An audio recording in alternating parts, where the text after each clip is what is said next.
Salam sejahtera dan salam Sarawak kesayang bersama saya Janet Bennett. Fokus berita malam ini, Kerajaan Sarawak menerusi Kementerian Utiliti dan Telekomunikasi Sarawak melancarkan skim Solar Net Energy Metering NEM atau skim pemeteran tenaga bersih untuk perumahan di Semariang. Menterinya Datuk Julaihi Narawi berkata pembinaan perumahan yang menggunakan skim ini adalah titik permulaan tepat dan relevan dalam menyahut seruan Premier Sarawak Datuk Patinggi Tan Sri Dr. Abang Abdul Rahman Zuari Datuk Abang Openg sejajar dengan hala tuju agenda hijau dan bersesuaian dengan perubahan sektor tenaga di seluruh dunia. Sebagai permulaan, jelasnya sebanyak 15 unit premis perumahan pintar berinovasi akan dibina menggunakan skim net pertama di Sarawak.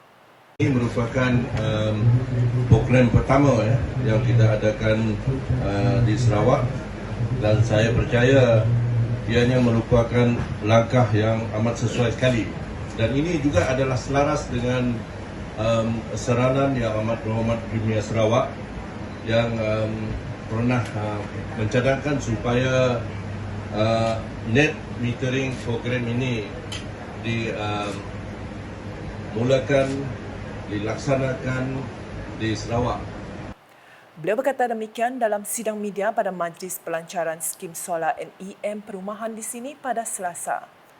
Dalam pada itu, beliau berkata perumahan itu akan dilengkapi dengan pemasangan solar photovoltaik, solar PV yang akan disambungkan ke grid elektrik Sarawak berdasarkan garis panduan NEM yang telah diperkenalkan kementeriannya pada Ogos 2021. Sementara itu, katanya perkembangan penggunaan solar di Sarawak juga dapat mewujudkan peluang pekerjaan untuk kepakaran seperti perekaan, pemasangan dan penyelenggaraan sistem solar. Kita menggalakkan penyertaan lebih ramai mereka yang berminat sama ada dari kalangan pengguna domestik ataupun syarikat-syarikat yang berkaitan ataupun kilang-kilang yang berkaitan ataupun industry players supaya mengambil bahagian dalam net metering, net energy metering ini. Melalui pengenalan kepada penggunaan solar di rumah persendirian, beliau yakin premis komersial dan industri dapat meningkatkan penjanaan kuasa tenaga baru dari solar selain daripada tenaga hidroelektrik. Seterusnya, program penggunaan bola sepak negara NFDP Sarawak merancang untuk membuka pusat latihan sukan berkenaan di wilayah tengah negeri ini iaitu di Sibu atau Serikeh. Penaung NFDP Sarawak yang juga Timbalan Menteri di Jabatan Premier Sarawak Hal Ehwal Korporat, Penerangan dan UKAS Datuk Abdullah Saidul berkata perancangan seumpamanya dapat memperluaskan lagi rangkaian NFDP di Sarawak yang kini mempunyai pusat latihan di Kuching, Bau, Bintulu serta Miri. Kita ada pusat latihan di Kuching, Bau, Bintulu, Miri dan di Kuching sendiri di Sekolah Sukan Negeri ini. Tapi kami juga memohon kalau dapat NFDP ada pusat latihan di zon tengah sebab ada di Sibu ataupun di Serikeh. Sebab dia tak ada di Sibu Serikeh. Presiden FS kita sendiri berasal daripada Bintango. I hope he will fight for that too lah. Beliau berkata demikian semasa merasmikan bengkel program pembangunan bola sepak negara NFDP Sarawak di Kuching pada Isnin. Beliau juga ahli Dewan Undangan Negeri Adun Semop berharap agar program NFDP dapat diperluaskan ke kawasan luar bandar yang mempunyai ramai bakat-bakat bola sepak yang boleh diasah. Kita ada Joseph Kalang berasal daripada jauh Highland. So kita juga ramai orang seperti Joseph Kalang ini berada di belaga jauh Highland sana. Untuk rekod terdapat 5 akademi tunas NFDP dan pusat latihan daerah PLD NFDP di Sarawak dengan seramai 720 orang pelatih yang berdaftar untuk kategori umur bawah 12 tahun dan 375 orang pelatih untuk kategori bawah 17 tahun.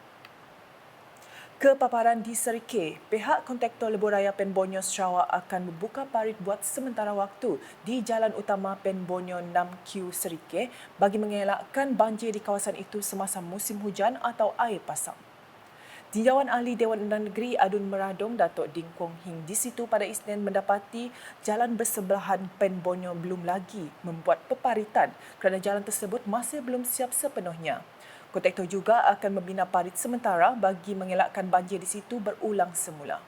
Datuk Ding melakukan lawatan ke situ selepas menerima aduan daripada ketua kaum di kawasan 6Q Serikir mengenai situasi banjir yang menyebabkan kebanyakan tanaman petani di situ musnah.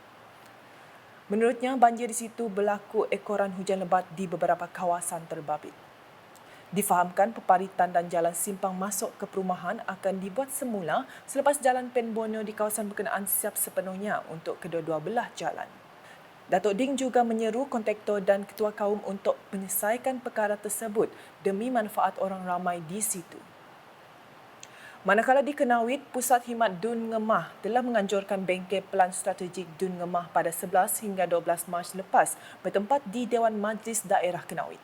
Ia disempurnakan oleh Adun Ngemah Anyik Jana dengan pesertanya merangkumi wakil daripada 6 pusat daerah mengundi PDM yang terdapat di konstitusi tersebut. Anyik dalam ucapannya berkata, satu mini lab mengenai agensi pembangunan Reskom Rasda akan diadakan pada 22 Mac ini di Majlis Daerah Kenawit sebagai persediaan mengumpul maklumat untuk menghadiri lab Rasda bersama agensi kerajaan yang berkaitan.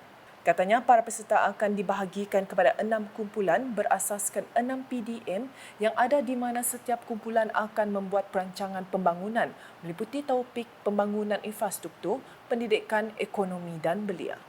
Rasda yang ditubuhkan oleh Kerajaan Sarawak meliputi kawasan daerah Kenawit dan Selangau. Dalam Rasda, Anyik telah dilantik mengetuai AJK yang akan memantau perancangan pembangunan bagi 3 kawasan skim penempatan semula SPS di Dun Ngemah iaitu SPS Nanga Jagau, SPS Nanga Ngungun dan SPS Nanga Tadah. Ke perkembangan berikut, projek menaik taraf landscape Taman Awam Pending di bawah Jabatan Landscape Negara yang bernilai hampir RM500,000 telah siap sepenuhnya. Majlis penyerahan projek kepada Majlis Bandaraya Kuching Selatan MBKS daripada pihak kontraktor telah diadakan di sini pada Selasa. Sementara itu, Datuk Bandar MBKS Datuk Wee Hong Seng berkata, prasarana itu merupakan sebuah taman besar dengan keluasan melebihi 5 ekar yang merangkumi sebuah stadium tertutup dan arena sukan. When you look at this park, I think the area is quite big. It's more than 5 acres. More than 5 acres, yeah. More than 5 acres. So it's a big park, and then you can actually see that there's a stadium here, and there's a sport village in front. Tambah beliau, projek ini merupakan tahap yang pertama dan akan ada projek-projek lain menyusul untuk persiapan Bandaraya Kuching menjadi tuan rumah sukan Malaysia SUKMA pada tahun hadapan. So this is the first step. It will be an ongoing thing. We will be submitting the work for this stadium, especially we understand that the SUKMA will be here next year. Next year, and basketball is one of the sport. So I think Kuching should be getting ready for all this. Selain itu, jelasnya beberapa projek lain juga akan dijalankan bergantung dengan dana yang akan disalurkan, termasuklah penambahan lampu untuk tujuan keselamatan pengunjung bagi melengkapkan prasarana di taman ini. Lebih 160 pasukan daripada Persatuan Cina Sarawak menyertai perarakan sempena sambutan ulang tahun Seng Ong Temple. Presiden Persekutuan Persatuan Cina Kuching, Datuk Richard Wee Liang Chiat berkata, perarakan tahun ini adalah yang terbesar selepas wabak COVID-19 melanda. This year, we have more than 160 troops. This year is the largest. Because I think it's because of the fact that the 3 years the COVID, that we don't have any celebration.